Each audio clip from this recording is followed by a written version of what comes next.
আসামি পক্ষের আইনজীবীদের আদালত বর্জনের মধ্য দিয়ে শুরু হয়েছে জামাত নেতা মাওলানা দেলোয়ার হোসেন সাঈদীর মানবতা বিরোধী অপরাধ মামলার যুক্তিতর্ক। এদিকে সাঈদীর সাফাই সাক্ষী সুখরঞ্জন বালিকে ট্রাইব্যুনালের গেট থেকে গ্রেফতার করা হয়েছে বলে দাবি করেছেন তার আইনজীবীরা। প্রতিবাদে আদালত বর্জন করেন তারা। আরো জানাচ্ছেন আমিরুল মোহিনীন মানিক।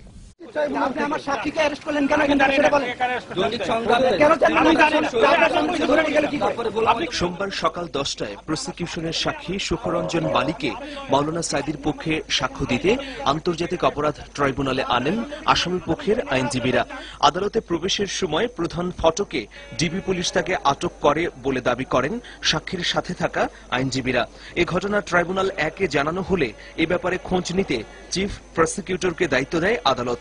2 ঘণ্টা পর চিফ প্রসিকিউটর জানান, ট্রাইব্যুনালের গেট থেকে কাউকে আটক করা হয়নি। এই বক্তব্যের পর আসামি পক্ষের আইনজীবীরা আদালত বর্জন করেন। দেশে আইনজীবী যারা আছেন তারা যখন স্পষ্টভাবে বলতেছেন অফিসার্স অফ দি কোর্ট যে আমাদের সম্মুখে থেকে দূরে নিয়ে গেছেন, আমরা বলেছিলাম রেজিস্ট্রারকে অর্ডার দেওয়া হোক এবং বলা হোক যে এইটা ইনকোয়ারি করে রিপোর্ট দেওয়া হোক। প্রকাশ্য দিবালোকে সকাল 10:15টার সময় ট্রাইব্যুনালের গেট থেকে লয়ারের গাড়ি থেকে সাক্ষীকে নিয়ে বেমালুম অস্বীকার করা হবে।